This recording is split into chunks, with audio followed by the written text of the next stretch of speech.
Hi, I'm Alicia Julia Wilson Takaoka, and I'll be your instructor for this lecture on energy, equity, and inclusion. Welcome!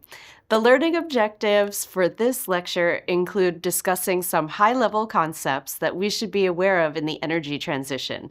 These include key questions like, what is energy equity? What is energy poverty?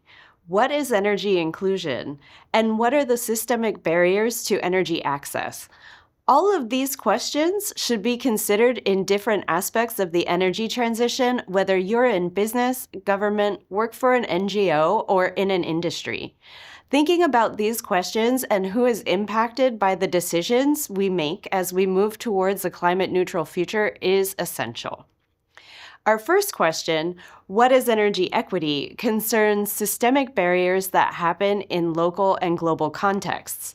Energy equity refers to the fair distribution of energy resources, ensuring that all populations have access to affordable, reliable, and clean energy, while addressing historical injustices in energy systems. It also considers factors such as colonialism, racial segregation, and gender roles and norms. It has several key aspects to consider. First, energy equity recognizes the historical and cumulative energy burdens that are faced by frontline and low-income communities. These communities include migrants, refugees, women, people who have experienced other types of systemic and racial segregation, as well as people who have disabilities or adults who are developing age-related limitations.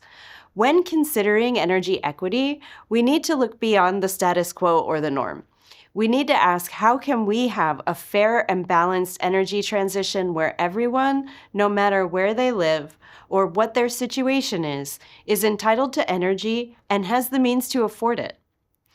Because access to energy, according to the United Nations, is a right and it is important for our mental health and well-being.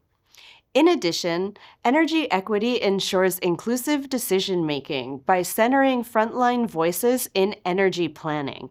This means actively including those voices that are often excluded.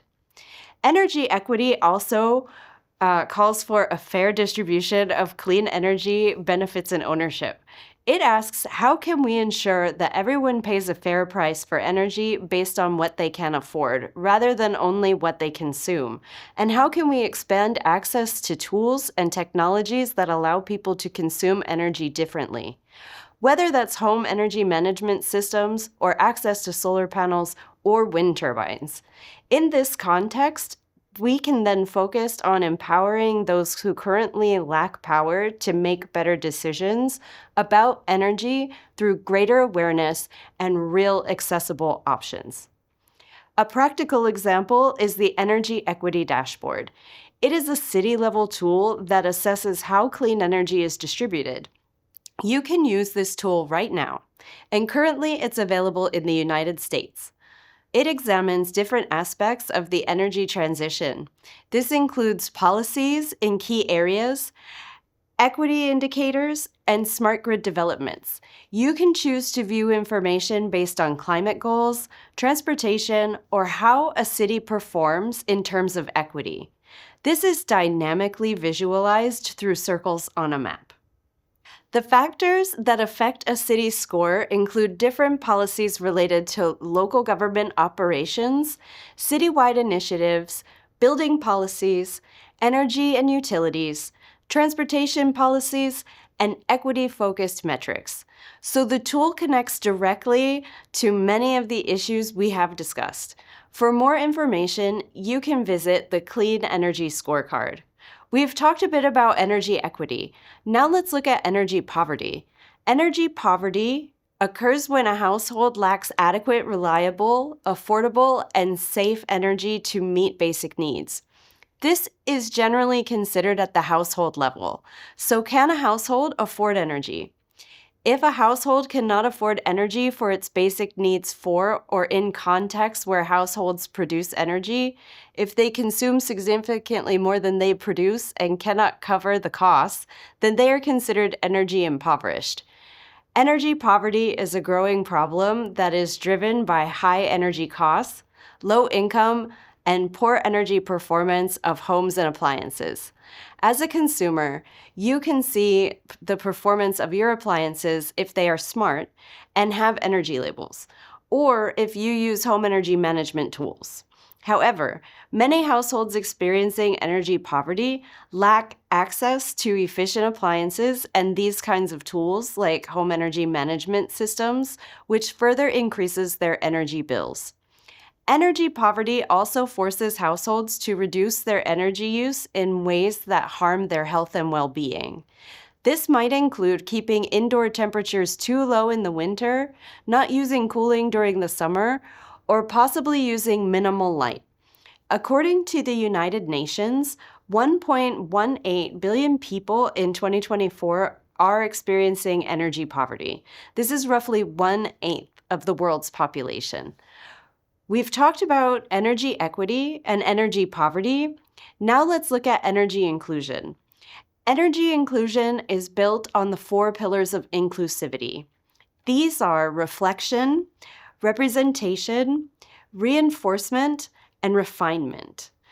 We've already touched on some of these when we talked about energy equity, but now we'll explore them in more depth. Reflection involves considering how gender and other aspects of diversity affect energy planning. Men, women, and other genders interact differently with technologies, and this extends into technology used in energy planning. It includes different factors like mitigating consumption or how one interacts in a home energy management system, if they choose to do so at all. Representation ensures diverse participation and leadership in energy planning and decisions. In a business context, this means making sure that women, other genders, and minority and marginalized groups hold leadership roles that can bring perspective on energy consumption, energy infrastructure, and other different aspects of the energy transition into rooms where decisions are being made.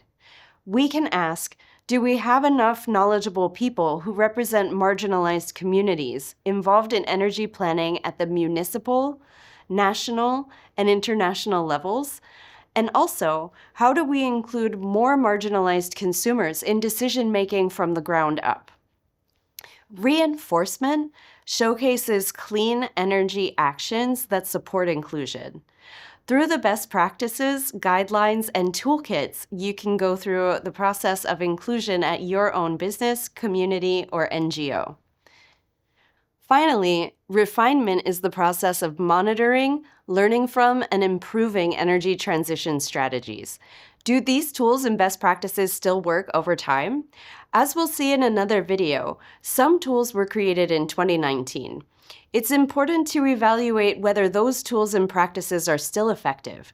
If we revisit the Clean Energy Scorecard in a few years, will it include more countries than just the United States? And how can we use these tools to make better, more inclusive decisions?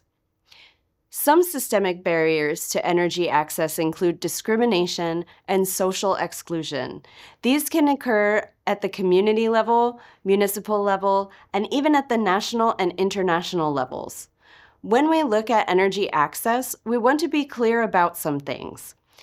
Who is included in the decision-making process? Who is positively affected by those decisions? And who is negatively impacted? Finally, we want to look at who are we overlooking. Whether exclusion is intentional or not, there will be people who are discriminated against and whose needs are ignored. A key part of ensuring good energy access for a fair and just energy transition is to make sure that marginalized voices are included. In addition, there are geographic isolation and physical barriers. So how do mountains and rivers or limited road access impact infrastructure? Do communities have the ability to build and support their own infrastructure? How can we overcome these physical geographic constraints? Next, there's the high cost and legal hurdles. How can we reduce the financial barriers of participating in the energy transition? Will these costs be carried by municipalities and nations, or are they only just directly passed on to the consumers? And if they're passed on to consumers, how do we ensure that people who can't afford energy access are not effectively paying for people who can? Another barrier is limited access to information, which also negatively impacts energy access. If people lack awareness or cannot access up-to-date information, they are not able to make well-informed decisions. This impacts not only consumers, but also lawmakers and other decision makers in key positions of power. Finally, there is limited access to decision-making power. We mentioned this when talking about inclusion in leadership. It's important to invite marginalized communities to the table, to have discussions, and to make decisions that are in the best interest of those who are the most vulnerable. In this video, we learned about energy equity, energy poverty, energy inclusion, and systemic barriers to energy access.